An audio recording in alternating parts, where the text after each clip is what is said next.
Dear friends, मैं engineer Pramod काकानी ITI academy YouTube channel पर आपका स्वागत करता हूं। मैंने जो वीडियो डाले उसके बाद में कुछ स्टूडेंट्स के कमेंट्स आए, सर जो आपने जो ITI का जो पेपर होता है, एग्जाम NCVT का जो पेपर होता है उसका पैटर्न कैसा रहता है और पेपर कैसा आएगा उसके बारे में बताएं।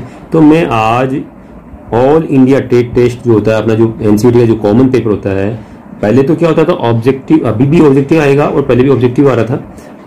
ये जो पेपर होता है इसमें अभी पहले तो हो रहा था आपके जो है पेपर बेस हो रहा था, अब शायद जो है ये हो सकता है कि आपका CBT हो, कंप्यूटर बेस हो, या कोई भी जैसे आपका ऑब्जेक्टिव कंप्यूटर बेस हो या ना हो, लेकिन अपने को तैयारी करनी है तो पेपर कैसा था वो अपन देखते हैं। तो पेपर का जो पैटर्न है, पेपर के पैटर्न के हिसाब से अपन जो है पेपर का सोल्यूशन कर रहे हैं।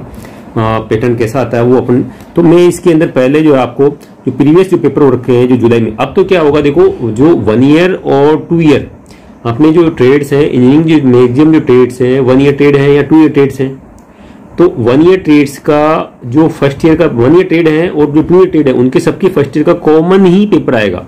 कहने का मतलब है कि जो 1 साल वाली जो व्यवसाय हैं और 2 साल वाले व्यवसाय हैं उन सबका जो फर्स्ट ईयर का पेपर होगा वो कॉमन होगा, कॉमन फॉर ऑल होगा। अगर CBT से आएगा तो वो पेपर सबका अलग अलग हो सकता है, वो तो कंप्यूटर में जो क्वेश्चन उसके खुलेंगे वो करने होंगे, लेकिन पैटर्न वही रहेगा। कैसा पेपर आता है वो अपन देखते हैं। तो इसके अंदर अपन जो सबसे पहले देख रहे हैं कि जो जुलाई 2019 में 8th पास वाले जो स्टूडेंट्स थे और 1 ईयर ट्रेड का जो 8th पास का जो था फर्स्ट ईयर का जो पेपर था एनुअल एग्जाम, ये एनुअल एग्जाम जो अब जो है ना, अभी जो सिलेबस बांटा है आपका एनुअल, अभी जो अपनी जो ट्रेड चल रही है वो एनुअल सिस्टम में बांट दिया। पहले सेमेस्टर एग्जाम होते थे, हर 6-6 महीने में होते थे। तो जो 2 ईयर ट्रेड थी उसके 4 सेमेस्टर होते थे और 1 ईयर ट्रेड के 2 सेमेस्टर होते थे। अब आपके एनुअल सिस्टम कर दिया है, तो जो 1 ईयर ट्रेड है उसका एक ही पेपर होगा और 2 ईयर ट्रेड के 2 पेपर होंगे। 2 ईयर ट्रेड का फर्स्ट ईयर का पेपर होगा वो अलग वो होगा और सेकंड ईयर का पेपर अलग होगा। तो अब फर्स्ट ईयर का जो पेपर होगा वो सभी इंजीनियरिंग ट्रेड के लिए कॉमन होगा। तो मैं एक पेपर जो आया हुआ है कॉमन फॉर ऑल, सभी के लिए सेम रहेगा, वो 1 ईयर का जो पेपर था उसको मैं डिस्कस करता हूँ। देखो ये जो 2 घंटे का पेपर होगा, 2 घंटे का पेपर होगा, इसके अंदर जो है मैक्सिमम मार्क्स इसके 50 होंगे और 25 इसमें क्वेश्चन आएंगे। पहला जो क्वेश्चन है अपन उसको डिस्कस करते हैं और मैं सोल्व भी करता जाता हूं। देखो सबसे पहला सवाल है आपका 1 इंच में ऑप्शन इसके दिए हुए आएंगे ABCD। 1 इंच किसके बराबर होता है? तो 1 इंच आपका किसके बराबर होता है? अपन ने पढ़ा हुआ है कि 1 इंच जो होता है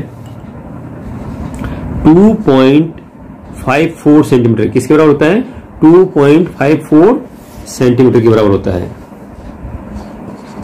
या 25.4 मिलीमीटर के बराबर होता है। तो अब अपन देखते हैं कि इसमें जो 1 इंच है वो किसके बराबर आ रहा है?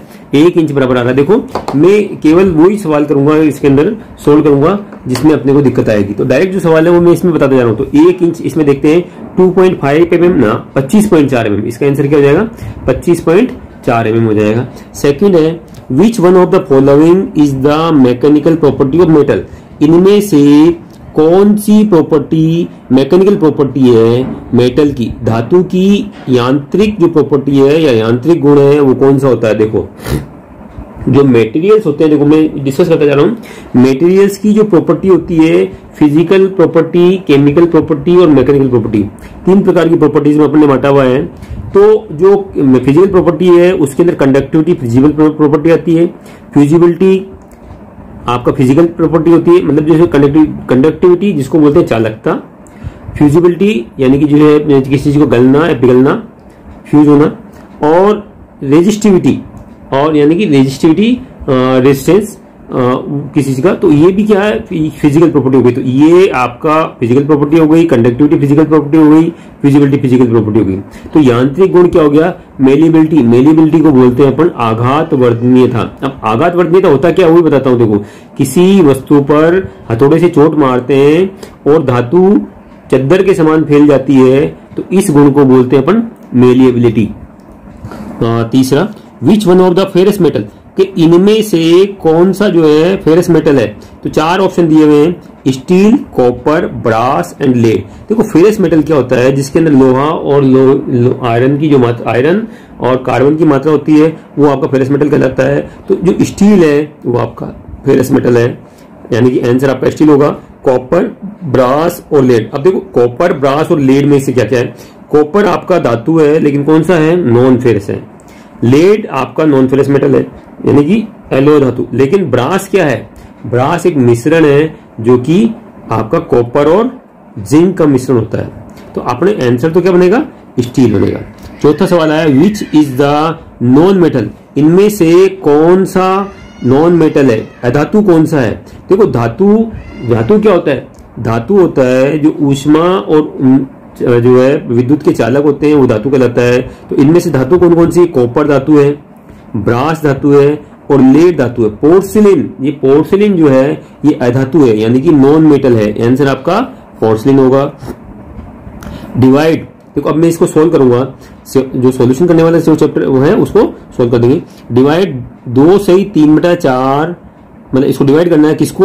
2 सही 3/4 को 3/5 से डिवाइड करना है। अपन देखें इसका आंसर तो अपन बाद में देखेंगे, पहले इसको देखें कि 2 सही 3/4 को 3/5 से डिवाइड करें तो क्या आएगा। क्वेश्चन आपका 2 सही 3/4 डिवाइडेड बाई 3/5, इसको सोल्व करें तो क्या आएगा। देखो सबसे पहले अपन देखो ये भिन्न कौन सा है? ये मिश्र भिन्न है। इस मिश्र भिन्न को अपन साधारण भिन्न में बदले तो 4 को इसको 2 से गुणा करके इसमें 3 जोड़ देते हैं। 4 दूनी 8 और 3 11, 11/4 डिवाइड का चिन्ह है, इंटू बना दें तो सामने वाली संख्या क्या होगी? उल्टी हो जाएगी, अर्थात 5/3 हो जाएगा। अब इसके अंदर और कुछ नहीं है तो अपन कटने के लिए कोई भी नहीं है, तो ये हो जाएगा 11×5 = 55, आपका हो जाएगा 4×3 = 12, 55/12। अब इसके अंदर जो आपका जो इसका जो आंसर है इसमें आपको मिश्र भिन्न में देना है, तो 55 में आप 12 का भाग दे दें। 55 में क्या करें आप? 12 का भाग देंगे तो क्या आएगा? 55 डिवाइडेड बाई 12, 55 को आप 12 से डिवाइड करें, 8 चौक 48 बचे 7, अर्थात इसको अगर मैं मिश्र भिन्न में लिखता हूं तो ये आएगा आपके 4 सही 7/12, 4 सही 7/12 इसका आंसर आएगा। तो अपना जो इसका आंसर देखते हैं, जो क्वेश्चन 4 था उसका आंसर है 4 सही 7/12, ये इसका आपका आंसर हो गया। फिर लेते हैं अपने क्वेश्चन नंबर 5। क्वेश्चन नंबर 5 हो गया। क्वेश्चन नंबर 6, क्वेश्चन नंबर 6 क्या है कि 6.24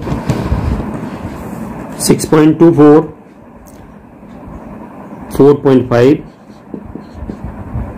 3.2।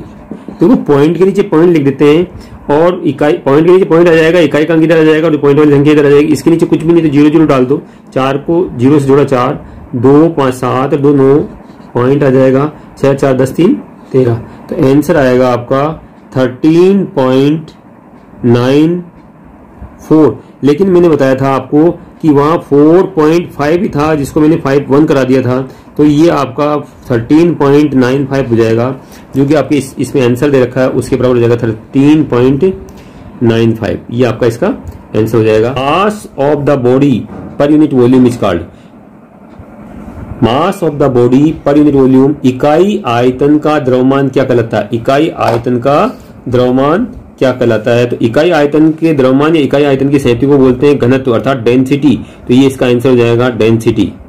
वेट इज ए, वेट एक क्या है? तो देखो यहां पे मैं एक चीज बताऊं आपको, द्रव्यमान और भार दो अलग अलग चीज होती है। भार को बोलते हैं वेट और द्रव्यमान को बोलते हैं मास। तो मास जो होता है, यानी कि जो मास होता है वो तो होती है आपकी स्केलर क्वांटिटी, अदिश राशि, लेकिन वेट और फोर्स सेम चीज होती है। तो वेट एक क्या है? सदिश राशि है, और सदिश राशि को बोलते हैं अपन वेक्टर क्वांटिटी, अर्थात आंसर आएगा इसका वेक्टर क्वांटिटी, बी इसका आंसर बनेगा। फिर अपन लें क्वेश्चन नंबर 9। क्वेश्चन नंबर 9 आया था आपका, convert the fraction 8/25 into decimal. 8/25 है, इस 8/25 को किस में कन्वर्ट करें आप? 8/25 को कन्वर्ट करें डेसिमल फ्रैक्शन के अंदर, तो 8 में आप 25 का भाग दे दें। 8/25 को आप डेसिमल फ्रैक्शन में कन्वर्ट करें तो 8 में आप 25 का भाग, 8 25 से छोटा है, भाग नहीं जाता है, तो यहाँ मैं पॉइंट लगा दूं या 0 ले लूं। अब जो पॉइंट की बात की मैं यहाँ संख्या उतारूंगा तो मैं यहाँ पॉइंट ले लिया, 0 पॉइंट लिख दिया। अब मैं 25 का 80 में भाग दूं, 25 75 3 बार जाएगा, 4 बार दूंगा तो 100 आता है, ज्यादा हो जाएगा। 25 75 बचे कितने? बचे आपके 5, उतार दिया आपने और आगे इसमें नहीं था तो एक जीरो और आप लगा सकते हैं इसके आगे, तो क्या हो जाएगा, जीरो और उतर जाएगा, 25 दूना 50 अर्थात 50 ये भाग चला गया, तो ये जीरो बचा, कुछ नहीं बचा। इसका मतलब है कि 0.32 आपका जो ये क्वेश्चन था उसका आंसर हो जाएगा 0.32। 8 बटा जो 25 है इसका आंसर आपका 0.32 अर्थात। तो find x in the following proportion. अब x को जो इसमें प्रोपोर्शन में दे रखा है, इसमें जो सवाल दे रखा है कि x का मान आपको फाइंड आउट करना है, और x कैसे लिखा हुआ है 4:8 समानुपात 6 अनुपात x, 4:8 x। तो इसको जब अपन सरल करते हैं तो ऐसे लिख देते हैं, देखो 4 या तो बाह्य संख्याओं गुणनफल बराबर आंतरिक संख्याओं गुणनफल ऐसे कर दें तो क्या हो जाएगा 4x बराबर हो जाएगा आपका 8 × 48, तो x बराबर हो जाएगा आपका 48 बटावा 4 अर्थात 4 का भाग 48 में जाओगे देंगे तो आएगा 12। इसका आंसर कितना हो जाएगा आपका 12। Convert 75% into decimal. देखो कभी भी अगर परसेंटेज वाली चीज है उसको डेसिमल में ले जाना है तो क्या करें 100 का भाग दे दें। जब इसमें 100 का भाग देंगे तो ये हो जाएगा 75/100, और 75/100 को क्या लिखेंगे, देखो 75, इस 75 में अपन 100 का भाग देते हैं तो ये 2 जीरो है तो आपका यहाँ डेसिमल लग जाएगा 1 और 2 संख्या छोड़ करके, अर्थात 0.75 इसका आंसर आएगा। कितना आएगा 0.75, तो आंसर हो जाएगा आपका इसका डी 0.75। क्वेश्चन अगले लेते हैं अगला, फाइंड 25% ऑफ 1250। 1250 का 25% कितना होगा, तो देखो 1250 का 25% क्या होता है,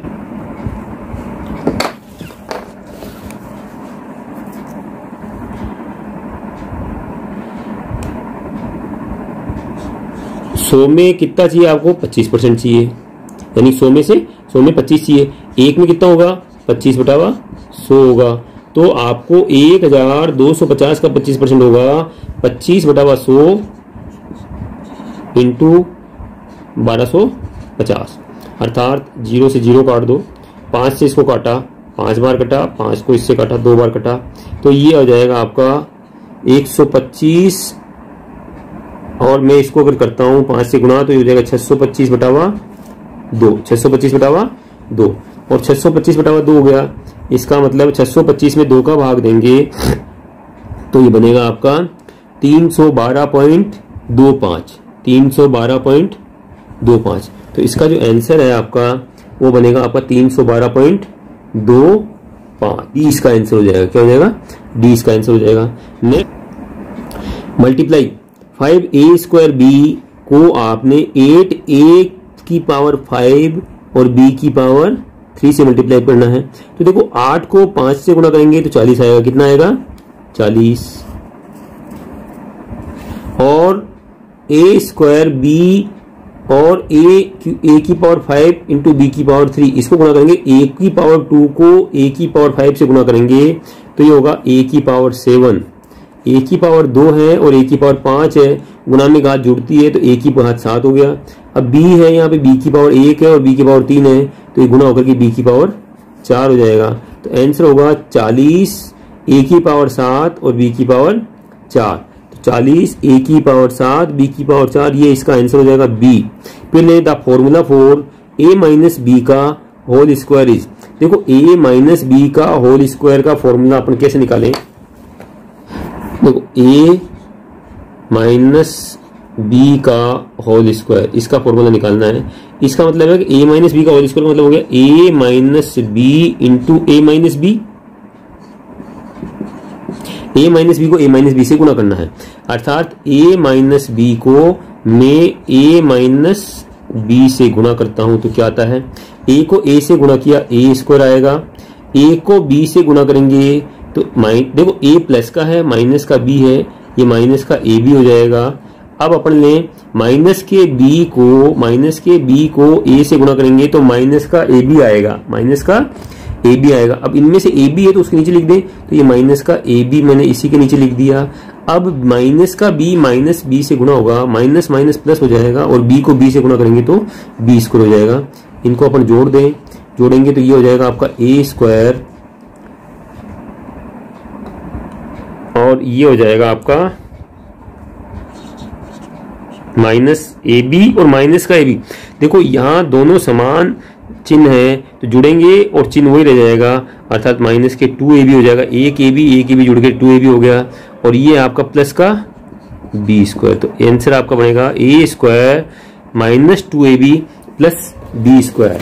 ए माइनस बी का whole square, a square minus 2ab plus b square, ये आपका इसका आंसर हो गया। फिर लें the boiling point of water, पानी का जो बॉइलिंग पॉइंट होता है अपन ने देखा था, जो अपन ने यूनिट्स वाला चैप्टर लिया था उसमें देखा था कि पानी का जो फ्रीजिंग पॉइंट होता है या बर्फ का जो मेल्टिंग पॉइंट होता है वो तो होता है 0 डिग्री सेंटीग्रेड। अगर ये सभी डिग्री सेंटीग्रेड में है तो 0 डिग्री सेंटीग्रेड तो क्या होता है फ्रीजिंग पॉइंट ऑफ वाटर, और बॉइलिंग पॉइंट होता है 100 डिग्री सेंटीग्रेड। कितना होता है 100, तो आंसर हो जाएगा आपका 100 degree centigrade. The heat of the sun travel through the space to the earth is called, जो अपने ऊष्मा जो आती है पृथ्वी पर, किसकी, सूर्य से जो ऊष्मा पृथ्वी पर आती है वो किस प्रॉपर्टी, ऊष्मा का स्थानांतरण के 3 विधियां होती है। देखो ऊष्मा स्थानांतरण की 3 विधियां होती है, कंडक्शन, कन्वेंशन और रेडिएशन। ग्रेविटेशन अलग गुण है, ऊष्मा स्थानांतरण की 3 विधियां होती है, चालन, संवहन और विकिरण। तो जो अपने सूर्य से पृथ्वी पर जो ऊष्मा आती है, सूर्य की जो किरणों के द्वारा आती है वो उसको कहते हैं रेडिएशन। वो क्या कहता है रेडिएशन, इसका आंसर हो जाएगा radiation. Area of circle with radius R, R radius वाले जो वृत्त है उसका जो आपका एरिया कितना होगा, तो अपन ने पढ़ा था क्षेत्रफल, किसके अंदर, क्षेत्रफल के लेसन में। तो एरिया होता है सर्किल का 2 पाई आर स्क्वायर, इसका आंसर हो जाएगा 2 पाई आर स्क्वायर। क्या हो जाएगा, ये तो है a 2 pi are square, 3 pi are square और 4 पाई आर स्क्वायर। तो वृत्त का जो क्षेत्रफल होता है वो होता है पाई आर स्क्वायर, तो आंसर हो जाएगा आपका इसका B. If the diameter of the circle is 44 centimetre, अगर कोई सर्किल है उसका जो डायमीटर 44 सेंटीमीटर है तो उसका रेडियस कितना होता है, आर बराबर होता है d/2। कितना होता है, आर इक्वल टू होता है आपका d/2, अर्थात 44/2, 44/2 करोगे तो कितना आएगा 22, कितना आ जाएगा रेडियस 22 सेंटीमीटर। यहाँ सेंटीमीटर है। ओम किसकी इकाई होती है, रेजिस्टेंस की होती है। एम्पियर किसकी होती है, धारा की होती है। और वोल्ट आपका विभवांतर की इकाई होती है। पोटेंशियल डिफरेंस क्या बोलते हैं, विभवांतर को, और विभवांतर की इकाई होती है वोल्ट। अगला 21वां सवाल है, the material which allow the electric current to pass through them are called, किसी पदार्थ में से अगर विद्युत फ्लो हो सकता है, विद्युत बह सकती है, तो उस पदार्थ को अपन क्या कहते हैं, उसको बोलते हैं कंडक्टर्स। क्या बोलेंगे, कंडक्टर्स। ऊष्मा स्थानांतरण जिस पदार्थ में से हो सकता है उसको बोलते हैं अपन कंडक्टर। चालक, चालक में से विद्युत और ऊष्मा का प्रवाह हो सकता है, अर्थात जितनी भी धातुएं हैं वो सब ऊष्मा की चालक होती है और विद्युत की भी चालक होती है। तो जिसमें से आपका इलेक्ट्रिसिटी फ्लो हो सकता है उसको बोलते हैं चालक या कंडक्टर। इंसुलेटर, जिसमें से ऊष्मा और विद्युत प्रवाह नहीं होता है ना, वो कहलाता है। और नॉन मेटल, जो आपका होता है, नॉन मेटल होते हैं जिसमें आपका जो पत्थर लकड़ी वगैरह होता है वो नॉन मेटल होते हैं। Question number 22, sin theta is equal to 3/5 then find the value of cos theta. अगर sin थीटा का मान 3/5 है तो cos थीटा का मान कितना होगा। देखो इस सवाल को आप कैसे करें, sin थीटा कितना है 3/5,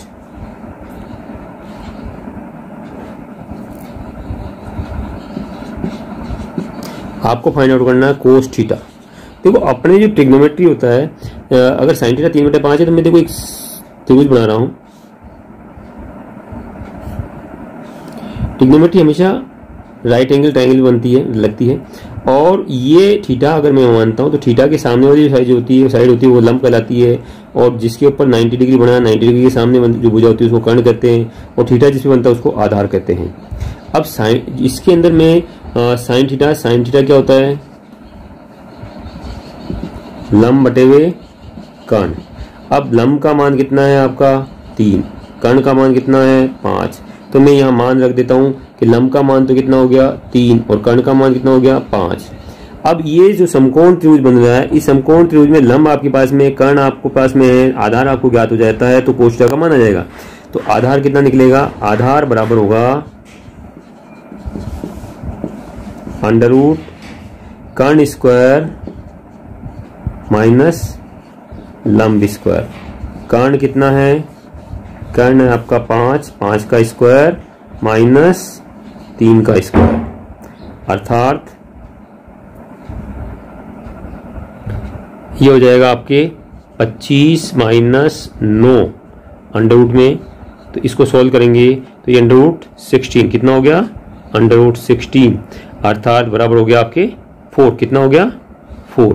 तो आपके 4 क्या निकला, 4 निकला आपका आधार, अर्थात आधार का मान कितना हो गया, 4 हो गया। अब कोस थीटा क्या होता है, कोस थीटा होता है आपका आधार बटे हुए कर्ण, तो आंसर हो जाएगा आपका 4 बटे हुए 5। नेक्स्ट क्वेश्चन नंबर आपका 23, 1 रेडियन बढ़ावना कि पाई रेडियन बराबर होता है 180 डिग्री, पाई रेडियन बराबर होता है 180 डिग्री होता है। तो 1 रेडियन बराबर कितना हो जाएगा, इस पाई को मैं इस 180 के नीचे ले जाऊं तो 180 बटा हुआ पाई। अब मैं 180 बटा हुआ पाई का मान में लिख दूं आपको 22 बटा 7, तो 22 तो नीचे रह गया और 7 ऊपर चला गया। इसको सॉल्व किया, इसको जब सॉल्व करेंगे तो 2 से इसको काटा 11 बार कटेगा और ये 2 से काटा 90 बार, तो सॉल्व करने पे ये आ गया आपका 630 बटा हुआ 11, 630 बटा हुआ 11। तो 630 में आपने किसका भाग देना है, 11 का। 630 में 11 का भाग देंगे तो ये भाग दिया 11 पंजे 55, 11 का 5 बार भाग गया 55 आया, ये आपने 8 बच गया शेष, यहाँ से 0 उतार लिया, 11 7 77, 7 यहाँ आ गया, बचे आपका 3 या 30, यहाँ हो गया आपका 30, 0 उतार दिया 30 हो गया, 11 का फिर भाग दिया 2 बार गया, पॉइंट लगा दिया यहाँ पे, पॉइंट के बाद की चीज उतारा नहीं अपन 30 के अंदर, 3 के अंदर, फिर पॉइंट लगा दिया और 2 बार गया, फिर बाद में अपन ने 8 बचा, 8 के अंदर फिर 0 उतार दिया आगे, क्योंकि 630 के बाद में पॉइंट लगा के 0 0 आप कितनी लगाते जो अपन जो है कोई फर्क नहीं पड़ता है। तो ये 80 हो गया, 80 में फिर भाग दिया आपने 7 बार गया 11 का, तो ये 57.27 आया। कितना आया, 57.27, जिसको कि अपन लगभग दिख सकते हैं 57.3 डिग्री। अब देखते हैं आंसर में, तो अपने 1 रेडियन बराबर होता है 57.3 डिग्री के लगभग बराबर होता है। The ratio of mechanical advantage, जो यांत्रिक लाभ होता है उसको अपन जो है, यांत्रिक लाभ क्या होता है, यांत्रिक लाभ का अनुपात क्या होता है, तो यांत्रिक लाभ जो होता है उसको बोलते हैं अपन भार अपॉन प्रयास। क्या बोलते हैं, भार अपॉन प्रयास। तो भार जिसको कहते हैं अपन लोड और प्रयास को कहते हैं एफर्ट, तो आंसर होगा आपका लोड अपॉन एफर्ट। यांत्रिक लाभ होता है भार अपॉन प्रयास। Efficiency of the simple machine, अब सिंपल मशीन की एफिशिएंसी होती है, देखो एफिशिएंसी होती है आउटपुट अपॉन इनपुट, एक तो होता है आउटपुट अपॉन इनपुट, दूसरा होता है एमए अपॉन वीआर, अर्थात mechanical advantage upon velocity ratio जो होता है आपका यांत्रिक दक्षता कहलाता है। तो आपका आंसर हो जाएगा इसका ए। देखो ये आंसर जो मैंने जितने भी क्वेश्चंस थे उनके सबके आंसर्स भी इसमें हैं, तो ये आप आंसर्स भी आप देख लें, जो भी अपन ने किया वो सॉल्यूशन देख लिया, वही आंसर हो गए। आपको ये जो अपन ने पेपर डिस्कस किया था 2019 जुलाई के अंदर आया हुआ पेपर था, 8th पास वाली जो 1 ईयर ट्रेड थी उनके अंदर, है ना।